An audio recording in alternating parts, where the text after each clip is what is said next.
여러분들은 혹시 기쁨의 50일이라는 절기를 들어보신 적이 있으신가요? 기쁨의 50일은 초대교회로부터 3세기 동안 유일하게 있었던 절기 중에 하나입니다.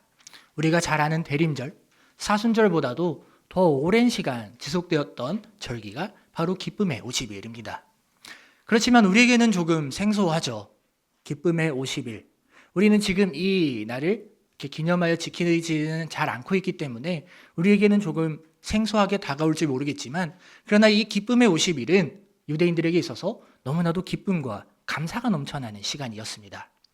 예수님이 십자가에 못 박히시기 전 그 사순절의 기간을 가리켜 어두움의 시간이었다라고 표현을 한다면, 기쁨의 50일, 부활주일 이후부터 성령 강림 주일까지 오순절까지 이 기간을 가리켜 기쁨의 50일이라고 불렀는데, 이 기간은 완전한 빛의 기간으로 지켰다라는 것입니다. 그래서 유대인들은 이 기쁨의 50일을 보내는 기간 가운데에서는 슬퍼하지도 않고 금식하지도 않고 온전한 기쁨을 만끽하며 그렇게 이 시간을 보냈었다라는 것입니다. 그런 의미에서 우리 주변 분들과 이렇게 인사 나누셨으면 좋겠습니다. 부활의 기쁨을 누립시다. 아멘. 우리 모두가 부활의 기쁨을 누릴 수 있게 되기를 간절히 소망합니다. 부활의 기쁨을 누립시다 라고 인사를 했는데, 이 인사를 하면서 어떤 생각을 하셨나요? 제가 시키니까 그냥 하셨나요? 아니죠. 정말로 이 부활의 기쁨, 부활의 확신, 부활의 소망이 우리에게 넘쳐나게 되기를 소망합니다. 이 인사를 나눈 이유가 있습니다. 아니, 지금 부활주일이 한 달이나 넘게 흘러갔는데 뜬금없이 갑자기 무슨 인사인가 싶으실 수도 있겠지만, 우리에게 기쁨의 50일, 이 시간은 정말 그 부활의 완전한 기쁨을 누릴 수 있는 시간이기 때문입니다. 왜요? 예수님이 다시 살아나셨으니까. 예수님이 다시 살아나신 것은 부활주일에만 기뻐하고 그 다음에는 기뻐하지 않는 게 아니라 1년 365일을 모두 기뻐하는 날이니까. 그래서 우리는 그런 의미에서 부활의 기쁨을 누립시다 라는 의미로 인사를 나누었습니다. 아까도 이야기를 했지만 초대교회는 그 초대교회로부터 기쁨의 50일은 계속 지켜져 왔는데, 이 기간을 완벽한 기쁨의 기간으로 보냈습니다. 예수님의 부활, 이것을 한 단어로 정의를 한다면 바로 기쁨일 것입니다. 예수님이 다시 살아나신 날, 부활주일을 기념하고 우리는 지켰고, 그리고 지금 이렇게 기쁨의 50일을 보내는 가운데 있는데, 여러분들의 마음 가운데에는 여전히 다시 살아나신 예수님으로 인한 기쁨과 즐거움이 넘쳐나시나요? 스스로에게 한번 질문해 보았으면 좋겠습니다. 과연 나는 아직도 다시 살아나신 예수님으로 인해 감사와 기쁨이 넘쳐나는가? 우리는 부활주일을 보내면서 분주하게 보냈죠. 계란을 삶고 예배를 준비하고, 우리 또 찬양되는 찬양을 준비하고, 여러 가지 손길로 이 예배를 준비하며 부활주일을 분주하고 그 누구보다도 바쁘게 보냈습니다. 그리고 그로부터 한 달가량의 시간이 흐른 지금 우리를 돌아보면 과연 우리 가운데 기쁨이 있냐라는 것입니다. 현대의 많은 기독교인들은 부활주일에는, 그 부활주일 당일에는 죽음을 이기시고 다시 살아나신 예수님으로 인하여서 기뻐하고 감사하고, 그 기쁜 마음과 감사하는 마음을 담아서 부활주일 예배를 정성스럽게 준비하고 하나님의 전에 나와서 봉사하고 예배하는 그런 모습을 보이지만, 그런데 부활주일이 지나고 나면 아이러니하게도 그 기쁨과 그 감사와 즐거움은 온데간데 없이 싹 사라져버리는 그러한 일들이 벌어지기 시작합니다. 초대교회의 성도들은 부활주일로부터 부활주일만 기뻐하는 게 아니라 우리가 계속해서 기뻐하자는 의미에서, 다시 살아나신 예수님으로 인해 기뻐하자라는 의미에서 기쁨의 50일을 지키며 이 기간 동안에는 금식도 안 하고 슬퍼하지도 않고 온전한 기쁨의 시간으로 보냈었다라는 것입니다. 다시 오늘 본문의 말씀으로 돌아가서, 다시 살아나신 예수님은 제자들 앞에 나타나셨습니다. 사실 이 제자들 앞에 나타나시기 전에 예수님의 빈 무덤을 보았던 여인들에 의해서 제자들은 예수님이 다시 살아나셨다라는 것을 들었습니다. 예수님이 부활하셔서 무덤에 계시지 않으니까, 그러니까 제자들은 어떻게 했을까요? 이 제자들의 모습을 보면 응당 기뻐하고 마땅히 그 복음을 전하고 예수님이 다시 살아나셨다라는 것을 기쁨으로 전해야 하는 것 아닐까요? 근데 놀랍게도 제자들은 부활의 소식을 들었지만 부활의 소식을 다른 사람들에게 전하기는커녕 오히려 두려운 마음에 사로잡혀 있었습니다. 오늘 우리가 함께 읽지는 않았지만 앞선 19절의 말씀을 보면 이런 말씀이 기록되어 있습니다. 우리 함께 화면을 보면서 19절의 말씀을 같이 읽어보겠습니다. 이날 곧 안식 후 첫날 저녁 때에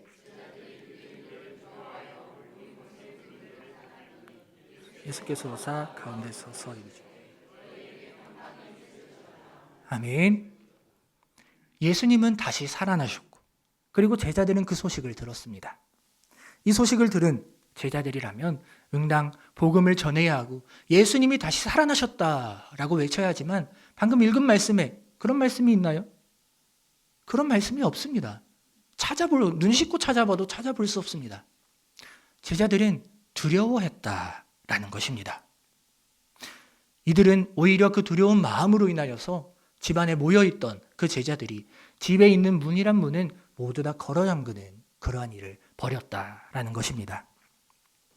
근데 여기서 중요한 것 한 가지가 있습니다. 제자들에 의해서 닫혀진 문, 이 문들은 단수형, 문이 아니라 문들, 복수형으로 사용이 되었다는 것입니다. 제자들이 문들을 닫았다라는 것은 그냥 문 한 두세 개쯤 닫았다 이런 의미가 아니라 집에 있는 모든 문들, 문이란 문은 모두 다 걸어 잠궜다라는 것을 의미하는 것입니다. 19절의 말씀을 다시 보면 유대인들을 두려워하여 라는 말이 기록되어 있습니다. 제자들은 유대인들이 두려웠는데 그래서 모인 곳의 문을 걸어 잠궜다라는 것입니다. 여기서 말하는 유대인들, 제자들이 두려워했던 유대인들은 누구일까요? 예수님에 대해서 적대감을 가지고 있었던 사람들입니다. 예수님을 십자가에 못 박히는데 앞장섰던 사람들입니다. 이 사람들이 예수님이 다시 살아나셨다, 이것을 과연 믿을까요? 당연히 믿지 않겠죠. 허무맹랑한 소리라고 이야기를 하겠죠. 그리고 만약에 예수님의 무덤이 비어있고 예수님이 그 무덤에 계시지 않는다라고 한다면 제자들 중에 누군가가 훔쳐가서 그래서 이 소동을 벌인다라고 생각을 하기 때문에 가장 먼저 잡아야 하는 사람들이 바로 예수님의 제자들이었다라는 것이죠. 그렇기 때문에 제자들은 두려운 마음 가운데 빠져서 집안에 있는 문이란 문은 모두 걸어 잠그고 대책회의 가운데 빠질 수밖에 없었다라는 것입니다.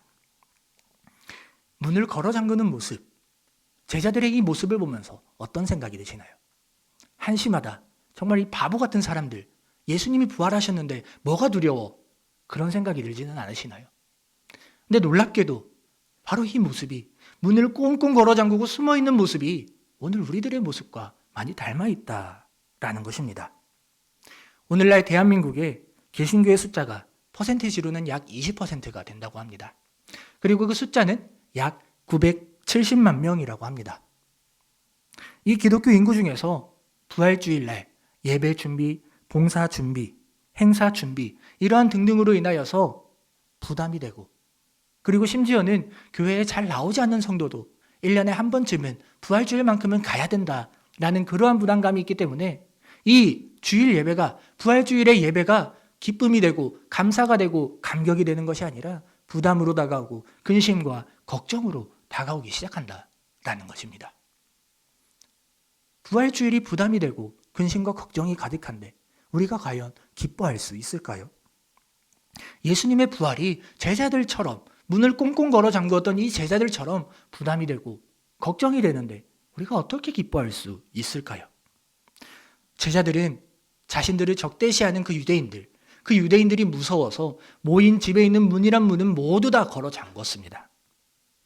그런데 방금 읽었던 그 19절의 말씀을 보면 유대인들을 두려워하여 모인 곳의 문을 닫았더니 라고 말하고 있는데 이 뒤에 이어지는 말씀이 너무나도 놀랍습니다.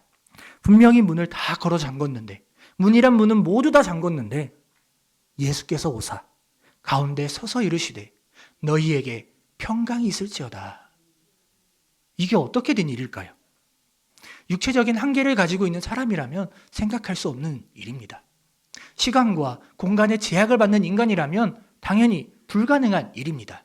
근데 예수님이 시간과 공간을 초월하셔서 모든 문들이 다 닫혀 있는 그 공간에 예수님이 들어오셨다라는 것을 이야기하고 있습니다. 근데 이 자리에 없었던 사람이 한 사람이 있습니다. 바로 도마입니다. 다른 제자들이 도마에게 예수님이 우리를 찾아오셨다, 예수님이 부활하셨다라는 것을 이야기했지만 도마가 믿었을까요? 믿지 않았습니다. 예수님과 오랜 시간 동거동락하면서 예수님의 말씀을 들었고 예수님이 하시는 모든 말씀들을 다 기억하고 있었음에도 불구하고 내가 믿지 아니하겠다라는 말을 했다라는 것입니다.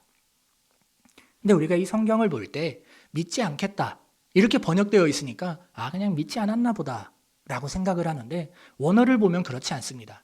헬라어 원어를 보면 우와, 매라는 이 두 가지를 사용하는데 이 두 가지는 부정을 나타내는 불변사입니다. 절대 변하지 않는다라는 의미를 가지고 있다는 거죠.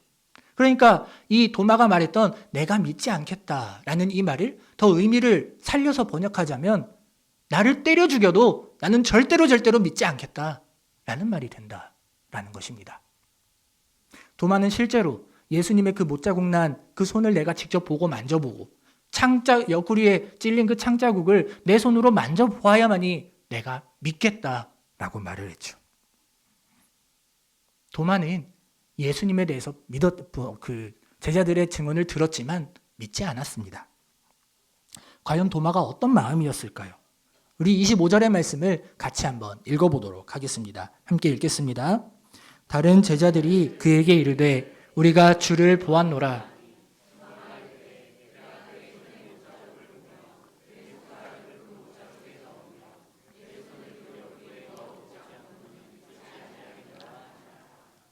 도마는 쉽게 말해서 나를 때려 죽여도 나는 믿지 않겠다라고 말했습니다.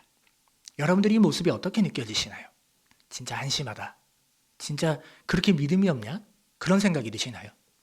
사실 우리는 그것보다도 도마의 이 심정에 공감할 것입니다. 왜냐하면 인간이라면, 육체적인 한계를 지닌 인간이라면 시간과 공간을 초월한다라는 것이 불가능이죠. 아무리 예수님이 다시 살아난다고 말씀을 하셨다고 해도 진짜로 살아나실까? 그런 의심이 들 수밖에 없다라는 것입니다. 더더군다나 우리들은 현대를 살아가면서 많은 문명이 발전하고 과학이 발전함에 따라서 이성이 중시되는 사회에 살아가고 있기 때문에 우리가 납득할 수 없으면 믿지 않기 때문에 도마의 모습이 오늘 우리들의 마음과도 많이 대변을 해주고 있다라는 것입니다. 근데 과연 예수님의 부활에 대해서 믿지 않았던 사람들, 도마뿐이었을까요? 마태복음 28장 17절의 말씀을 보면 예수님께서 승천하시기 직전까지 의심했던 사람들이 나옵니다. 우리 함께 화면을 보면서 이 말씀도 같이 한번 읽어보겠습니다. 함께 읽겠습니다. 예수를 배웠고 경배하나 예수를 배웠고 경배를 했음에도 불구하고 아직도 의심하는 사람들이 있었다는 것입니다. 도마뿐만이 아니죠. 많은 사람들이 예수님을 뵙고 경배를 했음에도 불구하고 의심했다라는 것입니다. 왜 이랬을까요? 당시 유대인들 사이에서는 대제사장의 무리들에 의해서 예수님이 부활하신 사실을 숨기기 위해 그 무덤을 지키던 병사들을 매수하여 제자들 중에 누군가가 예수님을 훔쳐갔다라는 소문을 퍼뜨렸습니다. 이 소문이 삽시간에 퍼지게 되니까 다시 살아나셨던 예수님, 내가 보았음에도 불구하고 저 예수님이 아니야. 이렇게 말하는 사람들도 생겨나기 시작했다는 거죠.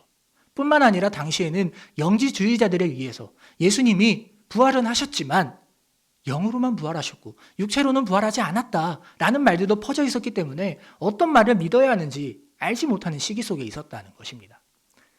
그래서 예수님이 다시 살아나셨고 많은 사람들이 보았음에도 불구하고 이것을 믿지 못했다라는 것이죠. 근데 26절의 말씀을 보면 여드레가 지나서 예수님은 다시 제자들 앞에 나타나십니다. 그리고 여기서 주목해 볼 것은 다시라는 말입니다. 도마를 제외한 제자들은 분명히 예수님을 만났죠. 사람이 상상할 수 없는 방법으로 시간과 그 공간을 초월해서 오시는 예수님을 만났습니다. 그럼에도 불구하고 이들은 다시 그 골방에 틀어박혀서 문이란 문은 모두 걸어 잠그고 두려움에 떨고 있는 그런 모습을 보였다라는 것입니다. 그리고 이번에는 그 자리에 도마도 함께 있었습니다. 이들은 두려움에 떨고 있었고 예수님을 만났음에도 불구하고 여전히 그 두려움을 떨치지 못하고 또 다시 그 골방에 숨어서 모든 문을 걸어 잠궜지만 도마는 내가 예수님을 절대로 믿지 못하겠다라고 말했던 그 시점으로부터 정확히 8일이 지나서 아주 놀라운 경험을 하게 됩니다. 예수님이 또다시 나타나신 것입니다. 부활을 말하는 제자들 앞에서 허무맹랑한 소리라고. 죽은 사람이 어떻게 살아날 수 있겠냐고. 예수님과 동거동락했던 도마가 그렇게 얘기를 했습니다. 예수님의 그 십자가에서 못 박히신 그 손과 옆구리의 창자국을 내가 만져보기 전까지는 믿지 못하겠다라고 말했던 그 도마 앞에 예수님이 나타나셨다라는 것입니다. 예수님은 이 도마의 연약함을 너무나도 잘 알고 계셨습니다. 도마가 예수님을 믿지 못하겠다, 나를 때려 죽여도 믿지 못하겠다 라고 말했던 것까지도 다 알고 계셨습니다. 그럼에도 불구하고 예수님이 또 다시 찾아오신 이유는 무엇일까요? 예수님은 부활하신 후 제자들이 유대인들을 두려워하여서 집안에 모여서 문이란 문은 모두 꼭꼭 잠그고 있을 때 제자들을 찾아가 주셨고, 또 그 자리에 함께 있지 못했던 도마를 위해서 한 번 더 찾아가 주셨습니다. 이렇게 예수님이 2번이나 찾아오셨으면 어때야 될까요? 부활의 증인이 되고 복음의 산 증인이 되어서 예수님이 다시 살아나셨다라고 외쳐야 하지만 이들은 두려움을 쉽게 떨치지 못했습니다. 왜냐하면 이들이 느끼는 그 두려움은 쉽게 떨쳐지는 두려움이 아니기 때문입니다. 예수님에 대해서 적대감을 가지고 있었던 유대인들, 그 유대인들이 계속해서 제자들만을 주시해서 쳐다보고 있습니다. 저 녀석들 뭐 하나만 걸려라. 하나만 걸리면 아주 그냥 바로 사형해버릴 거야. 그런 마음으로 쳐다보고 있는데 그 두려움이 쉽사리 사라질까요? 그렇게 두려움에 빠져서 또다시 골방에 모여있는 그 제자들 앞에 예수님이 또다시 나타나셔서 공통적으로 하신 말씀이 있습니다. 우리 화면을 보면서 26절의 말씀을 다시 한 번 더 같이 읽어보겠습니다. 26절의 말씀 함께 읽겠습니다. 여드레를 지나서 제자들이 다시 집 안에 있을 때에 도마도 함께 있고 문들이 닫혔는데 예수께서 오사 가운데 서서 이르시되 너희에게 평강이 있을지어다 하시고. 예수님이 하신 말씀은 평강이 있을지어다 라는 말씀입니다. 이 말씀은 오늘 앞선 이 요한복음 20장 우리가 함께 읽었던 본문의 말씀보다 더 앞선 말씀을 보면 19절에서도 그리고 21절에서도 평강이 있을지어다 라고 말씀을 하셨습니다. 여러분들이 평강이 있을지어다 어디 익숙하지 않나요? 유대인들이 평안을 빌어주면서 하는 인사가 있습니다. 바로 샬롬이라는 인사죠. 샬롬, 이 뜻이 무엇이냐면 부디 당신에게 평안이 있기를, 당신에게 은혜가 가득하기를 이라는 말입니다. 그러니까 사람들이 당신에게 축복이 있기를 바라는 마음으로, 그리고 우리 모두가 그 평안을 누릴 수 있게 되기를 바라는 마음으로 샬롬이라는 인사를 나눴다라는 것입니다. 근데 예수님이 말씀하신 평강이 있을지어다, 이 말도 과연 샬롬일까요? 예수님이 하신 말씀은 샬롬이 아닙니다. 예수님이 말씀하신 것은 샬롬이 아니라 에이렌의 휘민이라는 말인데, 이 말은 예수님께서 십자가에 못 박히실 때 그 십자가 위에서 남기셨던 말씀과 관련이 있습니다. 예수님이 그 십자가 위에서 하셨던 말씀 중에 테텔레스타이라는 말이 있는데, 이 말이 무엇이냐면 내가 다 이루었다. 내가 모든 사망의 권세를 깨고 죽음의 권세를 깨고 내가 이기었으니 너희들에게는 에이렌의 휘민, 평안이 있을 수도 없고 있을 수도 있고 없을 수도 있는 샬롬이 아니라 오직 나로 인하여서, 다시 살아난 나로 인하여서 너희 가운데 두려움이 아니라 기쁨이 넘쳐야 된다라는 의미에서 에이렌의 휘민을 말씀하셨다라는 것입니다. 예수님이 십자가에서 모든 고난을 이기셨죠. 죄와 사망의 권세를 다 깨뜨리셨죠. 근데 제자들은 어떻게 했나요?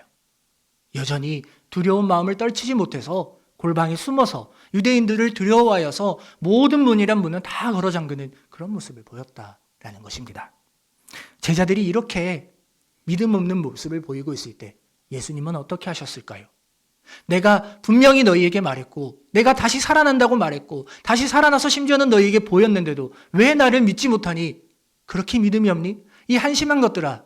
그렇게 책망하신 것이 아니라 또 다시 골방에 들어가 있는 이들을 향하여서 예수님은 다시 말씀하십니다. 평강이 있을지어다. 예수님의 이 평강이 있을지어다 라는 말씀은 총 3번이 등장합니다. 근데 왜 3번인지 아시나요? 예수님은 제자들의 연약함을 너무나도 잘 아셨기 때문입니다. 3이라는 숫자는 완전수입니다. 3번이나 말씀하셨다라는 것은 내가 그냥 적당히 대충대충 이긴 게 아니라 모든 것을 이기었다. 내가 이기었으니 너희는 마땅히 기뻐해라 라는 것을 확신이 없고 부활에 소망이 없는 그 제자들에게 심어주기 위해서 평강이 있을지어다 에이렌의 휘민을 3번이나 말씀을 하셨다는 것입니다. 예수님은 다 알고 계셨습니다. 제자들이 연약하고 나약하고 인간의 육신적인 한계를 지니고 있고 너무나도 그 인생의 삶이 고달프고 많은 두려움이 있다는 것을 너무나도 잘 아셨습니다. 그렇기 때문에 이들에게 책망을 하시는 것이 아니라 내가 너희와 함께한다. 내가 너희와 같이 있다. 그러므로 너희는 평안을 누려라 라고 말씀을 하신 것입니다. 예수님이 주시는 평안, 이 평안은 불완전한 평안이 아닙니다. 깨어질 수도 있고 유지될 수도 있는 평안이 아니라 온전히 이루어지는 평안. 온 세대와 온 시간에 걸쳐서 깨어지지 않는 평안이 예수님이 주시는 평안이다라는 것입니다. 제자들의 이 문을 걸어 잠그는 모습, 모든 문을 걸어 잠그는 모습, 이 모습은 인간의 연약함, 인간의 한계를 너무나도 잘 나타내주는 모습일 것입니다. 예수님이 부활하셨다는 소식을 들었으면 응당 마땅히 길거리로 나가서 부활의 소식을 전해야 되지만 유대인들이 무서워서 이들은 숨어 있었습니다. 모든 문을 꼭꼭 걸어 잠그었습니다. 그런데 예수님은 이들을 책망하지 않으셨고 3번이나 말씀하셨죠. 그리고 예수님이 너희에게 평강이 있을지어다 에이렌의 휘민이라고 말씀하셨을 때 제자들이 이제는 변화되기 시작합니다. 예수님을 만나기 전에는 이 제자들의 모습은 너무나도 소극적이었습니다.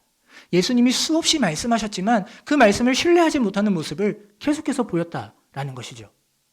예수님이 사랑했던 제자 베드로는 예수님이 잡히시던 날 밤 예수님을 내가 알지 못한다. 나는 저 사람과 상관이 없다. 예수님을 3번이나 부인하고 심지어는 저주하며 떠나갔었습니다. 그리고 오늘 본문에 등장하는 도마는 어떤가요? 내가 그 예수님을 직접 보기 전까지는 나를 때려 죽여도 믿지 않겠다라고 말을 했습니다. 놀라운 일이 벌어지기 시작합니다. 그랬던 제자들이 변화되기 시작하는데 우리 함께 도마의 고백을 한번 읽어보았으면 좋겠습니다. 우리 함께 화면을 보면서 28절의 말씀 띄워주시고요. 28절의 말씀을 같이 한번 읽어보겠습니다. 함께 읽겠습니다.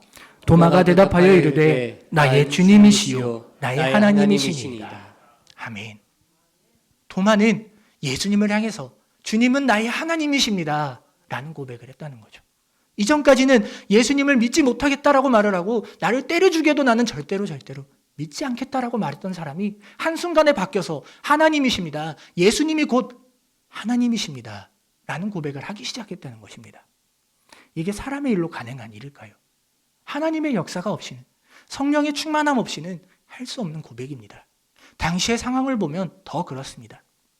아까도 얘기를 했지만 유대인들, 이 제자들이 두려워했던 유대인들이 눈에 쌍심지를 켜고 쳐다보고 있습니다. 뭐 하나 걸리기만을 바라보고 있는데 이 말, 주님은 곧 하나님이십니다. 이 말은 예수 그리스도를 하나님이라고 말하는 이 말은 하나님에 대해서 신성모독하는 말이기 때문에 딱 올가매기 딱 좋은 말이죠. 물론 이 말을 그 유대인들이 모인 것이 아니라 예수님과 둘이 있을 때만 했을 수도 있지만 그러나 이제는 도마가 변화되었다는 것입니다. 예수님이 곧 하나님이십니다 라는 고백을, 믿음의 고백을 올릴 수 있는 사람이 되었다라는 것입니다. 우리 가운데 이런 변화가 일어나기를 소망합니다. 세상을 살아가면서 두렵고 떨리죠.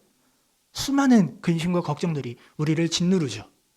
그 모든 근심과 걱정으로부터 자유로울 수 있는 유일한 길, 예수님을 만나는 것입니다.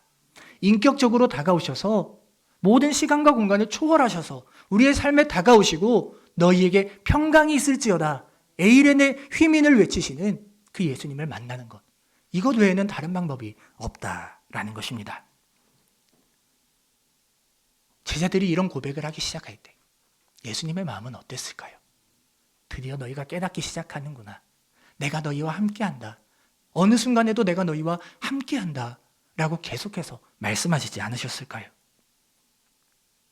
여러분들에게 질문을 한번 해보고 싶습니다. 여러분들은 예수님이 눈에 보이시나요? 사실 우리의 이 시각적인 이 눈에는 예수님이 보이지 않죠. 그래서 우리에게 더 큰 은혜가 되는 말씀이 있습니다. 예수님이 도마에게 하셨던 말씀인데 너는 본고로 믿느냐? 보지 못하고 믿는 자는 복되도다 라고 말씀을 하셨습니다. 오늘을 살아가며 이 자리에 앉아 예배드리는 우리 산돌의 공동체는 예수님이 나의 하나님, 나의 주님이시다라는 것을 믿음으로 고백할 수 있는 사람들입니다. 이것보다 더 큰 축복이 어디 있을까요? 예수님이 나의 구원자이십니다라는 것을 믿음으로 선포할 수 있는, 이 고백을 할 수 있는 것보다 더 귀한 것이 과연 무엇이 있을까요? 예수님은 분명히 살아나셨고 모든 죽음의 권세를 깨뜨리시고 우리에게 다가오셔서 에일엔의 휘민의 은혜를 외치고 계십니다. 여전히 우리는 삶 속에서 두려움에 사로잡혀서 우리의 모든 마음의 문을 꼭꼭 걸어 잠근 채로 살아가지만 그 문을 깨부수시고 우리의 마음 가운데 다가오셔서 예수님이 가운데 서서 하시는 말씀은 에일엔의 휘민, 너희에게 평강이 있을지어다 라는 말씀입니다. 우리는 지금 기쁨의 50일을 보내고 있습니다. 여러분들은 여전히 부활의 기쁨이 있으신가요? 부활주일로부터 약 한 달이 시간이 흘러서 왜 그런 부활의 기쁨을 누렸던 우리가 왜 그런 인사를 나누는지 모르겠습니다 라고 생각하실 수도 있지만 우리의 마음을 한번 되돌아보았으면 좋겠습니다. 우리의 마음 가운데 근심과 걱정으로 어두워져서 우리 마음 가운데 찾아오셔서 가운데 서서 말씀하시는 그 예수님이 보이지 않는 이러한 불상사는 우리에게 일어나서는 안 될 것입니다. 오늘 함께 예배드리는 우리 가운데 정말 깨어지지 않는 평안, 깨어지지 않는 하나님의 은혜, 에일엔의 휘민의 은혜가 끊임없이 넘쳐나게 되기를 소망합니다. 부활주일 당일 우리가 항상 부활주일하면 떠오르는 것이 있습니다. 바로 계란이죠. 계란을 떠오르실 것입니다. 부활주일의 상징이 되어버린 이 계란을 보면서 여러분들은 어떤 생각을 하셨나요? 우리 한번 화면을 띄워주시고요. 화면이 보이시나요? 부활주일 당일 아침에 산돌교회 로비 1층에 설치되었었던 계란들입니다. 저는 이 계란을 보면서 어떤 마음이었냐면 우와, 계란이다. 진짜 많네. 저거 다 삶으시려면 진짜 엄청 고생하셨겠다. 그런 생각을 했습니다. 근데 우연찮게 저 로비를 지나가는데 한 어린아이가 하는 이야기를 듣게 되었습니다. 누구라고 이야기는 하지 않겠지만 그 아이가 계란을 집어가면서 했던 이야기가 무엇이냐면 예수님이 다시 살아나셨대요. 그런 말이었습니다. 그 말을 듣는데 목사인 제가 얼마나 부끄럽든지 제가 했던 생각은 뭐라고요? 계란이다. 야, 저거 삶느라 엄청 고생하셨겠다. 그런 말만 하고 있고 예수님의 그 다시 살아나심, 부활에 대해서는 이런 방구하지 않는 제 모습을 보면서 너무나도 부끄럽고 한심하고 초라하게 느껴지더라고요. 오늘을 살아가는 우리 역시 마찬가지입니다. 부활주일이 당연한 것처럼 여겨지죠. 그냥 연중 행사로, 연례 행사로 지나가는 것처럼 느껴지죠. 부활주일이 되면 우리 찬양대분들은 더 잘 아실 테지만 찬양을 준비해야 되고 더 열심히 그 성가곡들을 준비해야 되기 때문에 부담이 될 수도 있을 것입니다. 그런데 우리에게 한 가지 잊지 말아야 하는 사실은 예수님이 모든 죄와 사망의 권세를 이기셨다는 것입니다.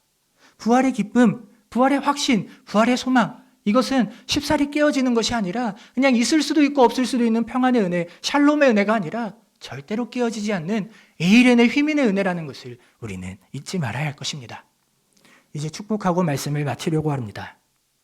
사랑하는 성도 여러분, 오늘을 살아가는 우리가 마음의 문을 꼭꼭 걸어 잠근 채로 예수님이 들어오시지 못하도록 계속 밀어내며 그렇게 살아가고 있다면 우리의 모습이 바뀌어야 할 것입니다.